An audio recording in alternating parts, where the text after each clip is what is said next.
My artistry is extremely message-minded rather than like style-minded or extremely focused on like the vocals or whatever.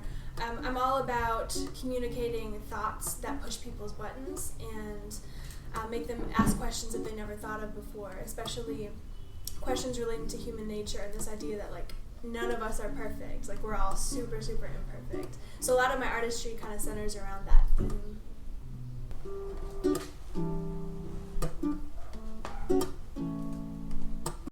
I do come from a pretty musical family. My brother is a really good drummer. My mom is a good singer and has done worship leading in the past. My dad is a really skilled guitarist and piano player, but I feel like my journey as an artist was kind of completely separate from that, because for most of my early years I was completely like in the closet about it. I would write songs a lot from home, write songs on the way back from school, on the bus stop or whatever, but I never really showed them to anybody until I got a little bit older, like towards the end of high school. And that's kind of when I started performing out for the first time and realizing like, oh, like this is kind of like a natural fit in some ways. So yeah, then I went to college for vocal performance and like just kind of kept honing the craft, going from there until I moved to LA, and here I am.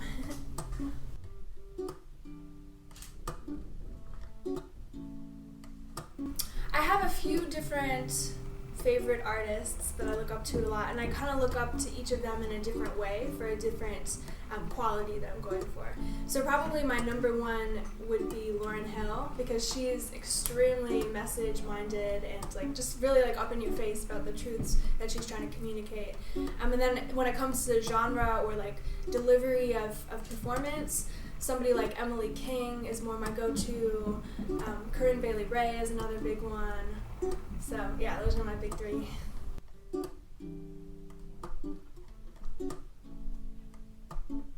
So I started songwriting in middle school, like 6th or 7th grade.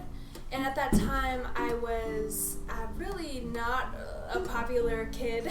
People thought I was really funny looking, and I was definitely like not socially skilled. So I didn't have a lot of friends, and that can kind of take a toll on you when you're going through adolescence. So I didn't enjoy it, and I sought poetry and songwriting as an outlet for that. At the time, I was listening to a lot of quirky indie pop, like Regina Spektor, and oh gosh, I don't even remember people's names anymore because I'm like so not into that genre anymore. But yeah, I was definitely more like piano, quirky indie style, until I discovered that like soul music was a thing, like it's its own genre, and then I just caught the bug. And that was probably closer to college, when I started realizing like, wow, like I love those bass lines and I love those drum parts and the horn sections and all of that. So then I started to shift more to the soul side of things.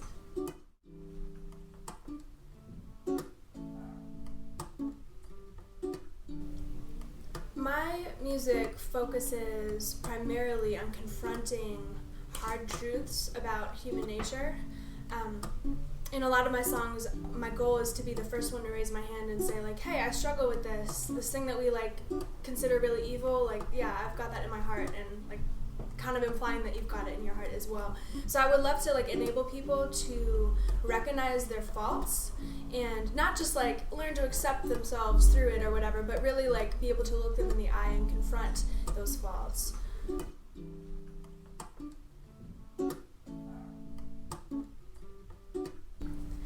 I love rhyme. I'm absolutely in love with rhyme. There's no part of the songwriting process that I love more than just finding words that sound really, really good next to one another. For that reason, I love spoken word a lot, or just writing verse poems without music even. Because there's something so satisfying about knowing that there's a word out there that's going to sound really good in this part, and being able to actually find it and lock it in. And yeah, it's just magic.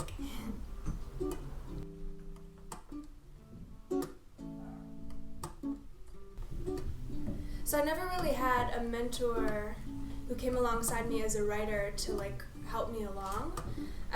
But but I did a lot of observing of like what seemed to work for other people and how other writers tick and what their process is. And I learned very quickly that not everybody really considers thoughtfully what they're saying in the music that they're writing.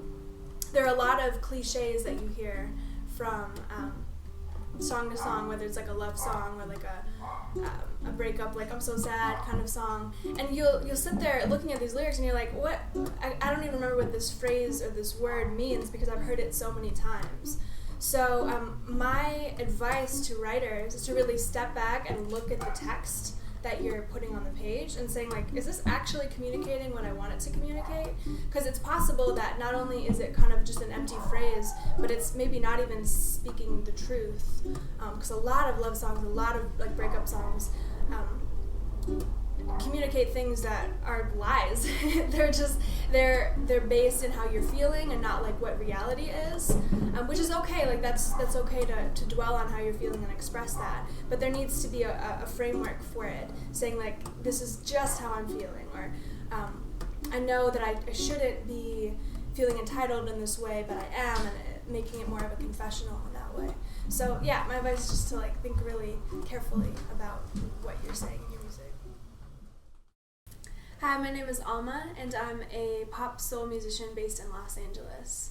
I'm going to play for you my song Radio, and Radio is about some of the identity struggles that you can have as an artist when you feel like you're competing against others in that artistic sphere.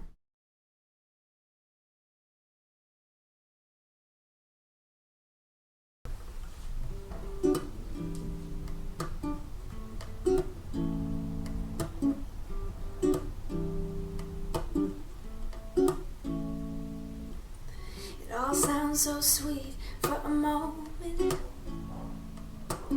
but we're talking about me, patron cynic of human emotions. When they tally that vote, they're gonna notice I'm not as pretty up close. I got these marks on my face that'll come into focus in time. They'll find I'm not really what they had in mind. Any minute they could leave me behind.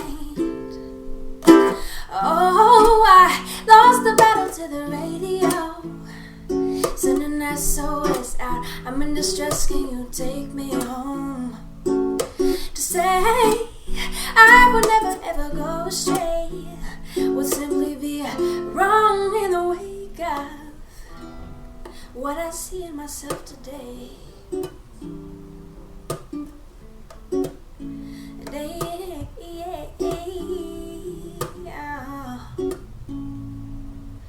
Girls, guys, cutting in line to be front and center.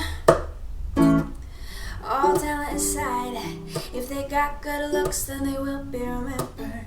That's not my tea, so maybe there's a limit to what I can be. You know that magic charisma you never came naturally to me. So in time they'll find I'm not really what they had in mind, but I know I gotta leave that behind. Oh, I lost the battle to the radio, sending SOS out. I'm in distress, can you take me home? To say I would never ever go astray would simply be wrong in the wake of what I'm telling you all today. What I'm telling you all today. I'm telling you all, it all falls down. I'm telling you all, oh yeah, all falls down. I'm telling you all, it all falls down. I'm telling you all.